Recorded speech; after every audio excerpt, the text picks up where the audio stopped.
एक हमारे power star कितनी बार दिल जीतेंगे यह हम नहीं कह सकते। जी हाँ, फिर से पवन सिंह का कुछ ऐसा ही वीडियो सामने आया है। अगर आप पूरी रिपोर्ट देखेंगे तो जान पाएंगे कि हम ऐसा क्यों कह रहे हैं। पलक झपकते भोजपुरी के सारा खबर पहुंच जाई रउआ तक। राउर आपन चैनल भोजपुरी स्टार ट्यूब अगर देखो तानी तो सोची मौत, जाके कर दी सब्सक्राइब, घंटा के आइकन के दू हाली जरूर दबा देव। सब खबर फ्री में पहुंची रउआ तक।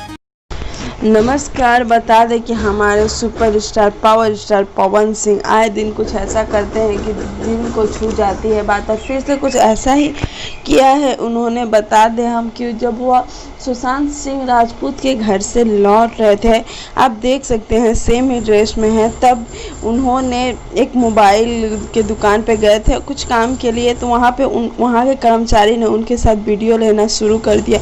तो बाकी सेलिब्रिटियों के जैसे पवन सिंह ना ही गुस्सा हुए और ना ही उससे डांटा, बल्कि उस वीडियो में आए और काफ़ी खुश भी हुए, आप देख सकते हैं। तो आप समझ सकते हैं इतने बड़े पावर स्टार होते हुए भी उन्होंने इस चीज़ का बिल्कुल भी घमंड नहीं है। वहीं आप दूसरी तरफ अगर कोई ऐसा बिना परमिशन का किसी का वीडियो बनाता है तो वहाँ पे मतलब कह सकते हैं कि उसने इतने बड़े पाप कर दिए हैं कि अब उस पाप का कोई भुगतान नहीं कर सकता। इस तरीके से लोग बिहेव करने लगते हैं। लेकिन हमारे पावर स्टार जब भी जहाँ भी जाते हैं, अगर उनके फैंस उनके साथ फ़ोटो वीडियो कुछ भी लेना चाहते हैं तो वह कभी उन्हें मना नहीं करते हैं। और वो हमेशा यह बात कहते हैं कि मेरे लिए मेरे फ़ैन ही भगवान है। तो हम तो कहेंगे कि ऐसे ही आगे बढ़ें और ऐसे ही भोजपुरी को आगे बढ़ाते रहें। उम्मीद करते हैं कि आपको हमारा वीडियो अच्छा लगा होगा। अगर हमारा वीडियो अच्छा लगे तो लाइक शेयर कमेंट करना बिल्कुल भी ना भूलें।